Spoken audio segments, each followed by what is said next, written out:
All right, this is my Maytag Neptune dryer, washer and dryer set. Dryer has recently started making some noise. I don't have much room inside my service porch to work on, so I'm going to take this outside and I'm going to replace the belt tensioner, the belt, the rollers, and all that good stuff. So the first thing we need to do, once we open the front of the dryer, we've got on the left side, I've got a Phillips head screw here, a Phillips head screw here. On the right side of the door hinge, there's also a Phillips screw on the bottom and a Phillips screw on top. We need to remove those.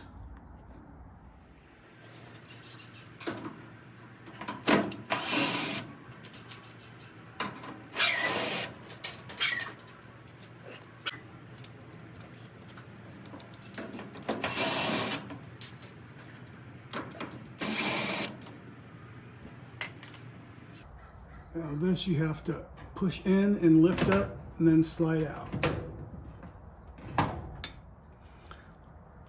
Okay, now with these unscrewed, this should pull forward and this should be able to lift out. There's some feet right here.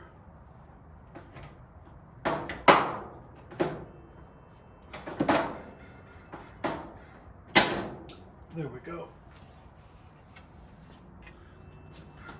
Now, there's some screws here I need to remove. There's 1, 2, 3, 4, 1, 2, 3, 4 also over here. And we'll unscrew those next. Before I get started in taking this apart too much, I started cleaning it up a little bit. And to get this inside out here, this is a tool that I made. I used a crevice tool from a vacuum, and I put some irrigation tubing on it and then sort of sealed it up with some electrical tape. That allows me to get inside really deep all the way down, as you can see, like that. So this works out really well.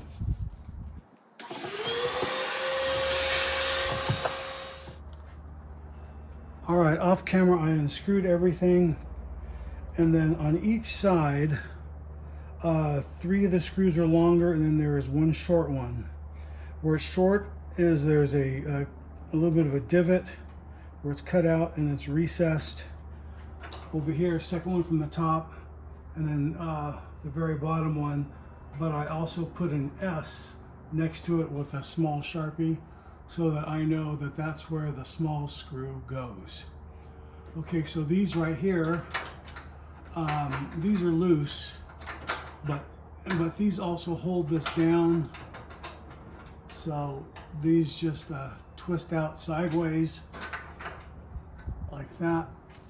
And then I'm gonna put these on the corresponding sides where I have everything laid out, and I'll show you that in a minute. Okay, so now that this is loose, I should be able to just lift this up, and this should be able to lift up and separate. Lift it out somehow. There we go.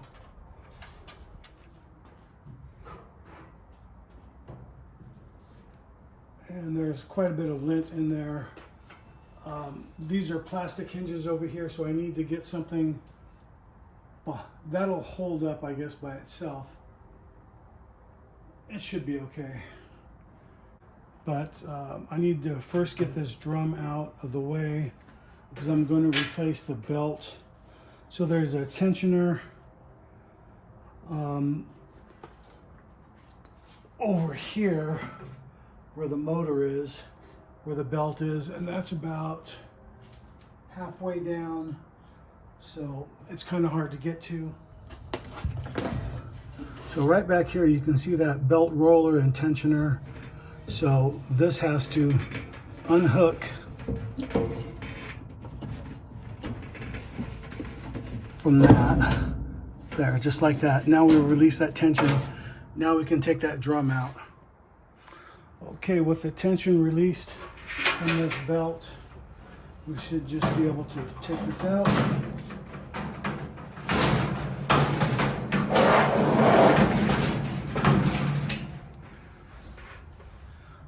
So I'm going to unscrew this, replace this. That's kind of binding. That's what I think is making all the squeaking noises. But you can see after almost 20 years, I bought this set new in 2004, and it's now September 2023, so it's almost 20 years old. I used to have a cat, so there's a little bit of cat hair in there. So it's going to take me a little bit to clean that up. And then I'm going to replace these rollers on each side too. Now they're both spinning good, but you know, with being that it's 20 years old or almost 20, I just want to make sure that since I have it apart, I'm going to replace everything as, you know, like new as possible, and hopefully last another 20 years. Okay, so I talked earlier about, I'll show you the layout of the orientation of these pieces. These are the screws, the Phillips head from the left side of the door. This is the right side. These are the left side screws, and the orientation of the small screw. The same thing, the small screw here is the second one from the top all the way from the bottom. These are the ones, the clips that were on the front holding, securing down that lid. This was for the left side, this was for the right side. This is the kit that I bought online. These are the rollers, 2 of those, a new belt, and the pulley roller, and the package, the drum slides on the left and right side. But I don't have a rivet gun, so, and they still look like they're in good shape, so I'm not going to worry about replacing these. So I'll just keep those for later if I ever have to do this again. And anyway, these look like they're just secured on with, this is just secured on with an E-clip, and these look like they unscrew somehow, and I'll figure that out as I go. One thing to note is that I have seen videos where some people have just lubed these with a type of grease, but I have also read on other forums that adding any sort of grease or lubricant will attract more lint and dust and will end up gumming it up faster. So that's one of the things you want to kind of avoid. I was going to lube it up, take it apart and lube it, but then I read that and opted for replacing everything instead.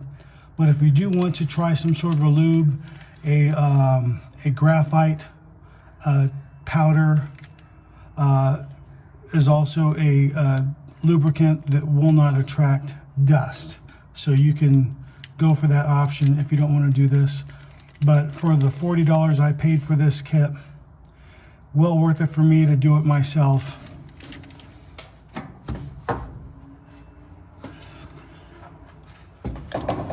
So I'm using a small screwdriver. There we go. And that's a small E-clip. All I'm doing is getting my screwdriver in under this with a flathead and then just prying it out.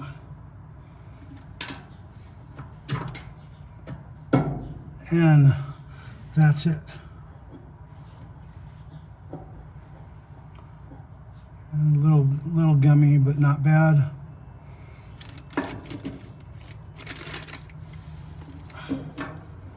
I'm just going to take some alcohol, I think, and clean that off real quick. I just ended up wiping that off with a rag, and it's really nice and clean. Now, over here, looks like it's a little gummy. I want to show you something. Now that kind of roughly turns, and you can see that right there, that moisture. So let's clean that off real quick. This is the new one. See, nice and easy. Now, I think that's what was causing all that, or the noise I was getting intermittently with that. So we'll go ahead and put that washer back on. And then the E-clip.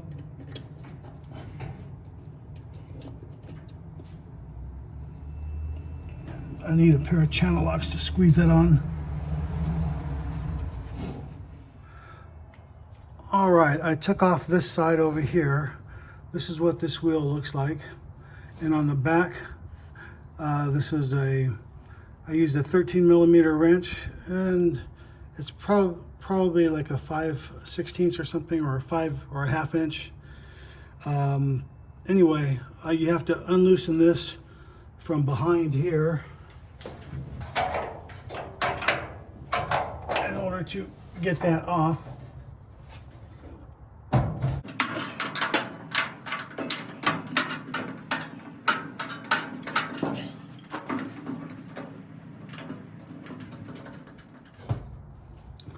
Okay, once you get this off, now the kit comes with several different washers and so forth, so of course you want to make sure you put all those on.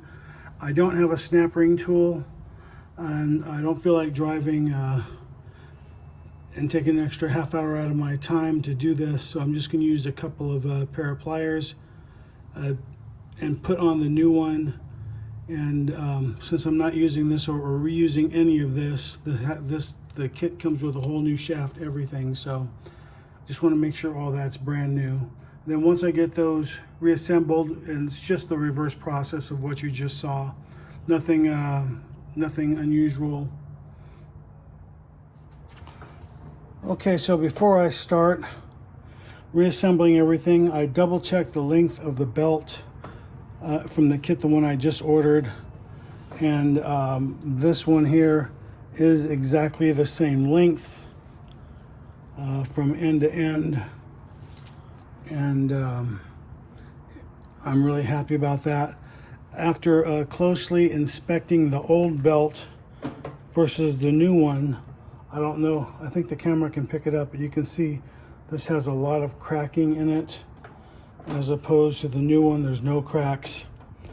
Not that that makes much of a difference, but I just don't want this to have broken, you know, in the next couple of years. So I'm glad I'm replacing everything. And just a quick recap over here. This has been replaced. Both of these are replaced, and you can see how good those spin. Before, they didn't spin very well at all. So all that should make this much more efficient, and it's all cleaned out, blown out really good. So the next part is just reassembling. When it comes to reassembling the belt, this sort of works like a tensioner on a 10-speed. This goes around the motor here, and then underneath it like that, not over it, and then this goes over the drum like that. So that's how that has to be done there, but obviously we don't want tension on that while we hook that up, so I want to put that over the top of there so that is hanging out of the way once I start reassembling everything.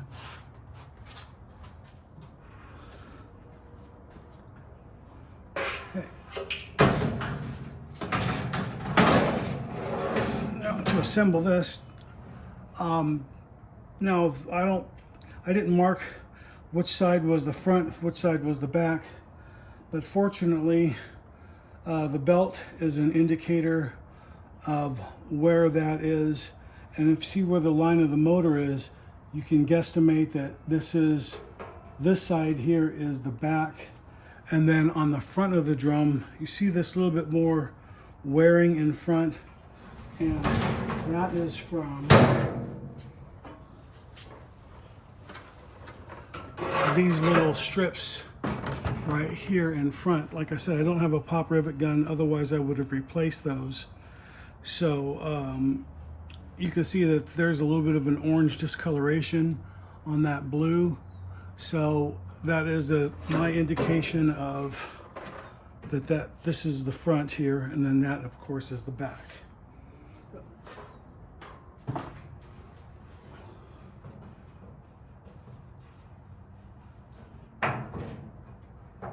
Oops. So we can get that to slide in between that felt.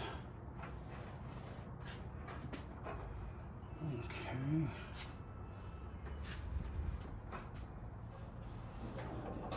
And then that goes over there like that. And then I will do the tension after I get this whole front end here put back together. So let me back out a little bit. Okay, so now we're going to reassemble the front end here and make sure this covers this, and then the drum itself is going to slip inside. Then we've done this, the drum has to slip in between this and this. The felt is it's a guide, and it's almost like a bearing.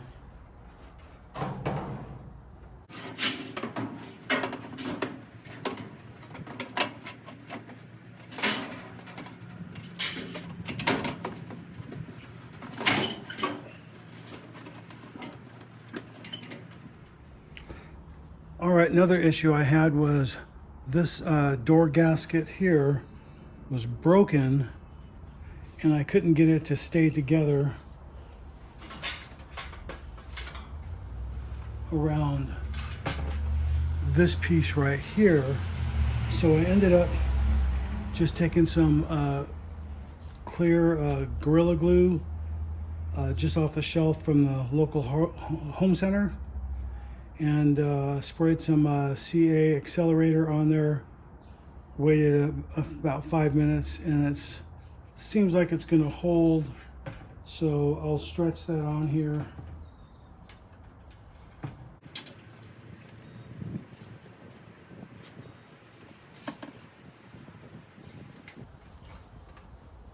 And now we're back in business, and then this will go on over this right here.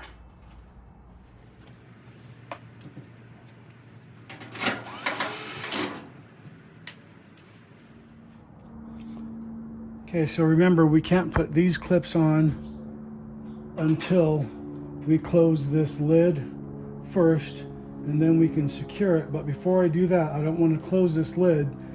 I want to be able to get the belt connected around the inside and be able to spin it and see how everything rotates before I do any of that. So let me connect it first, then we'll come right back. Okay, there is the belt reassembled on the pulley right there. And then you can see that move as I rotate the drum by hand.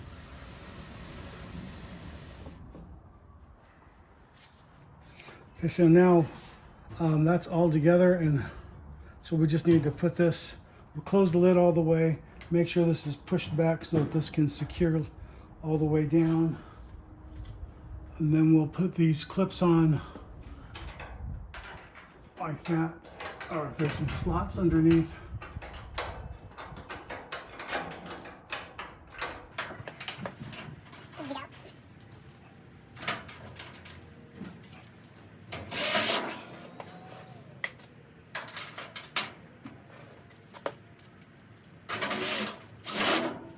And then we'll just screw the hinges back on the doors. On both sides. And we're back in business. And if you like the video, give me a thumbs up. And as you can hear, that is nice and quiet now.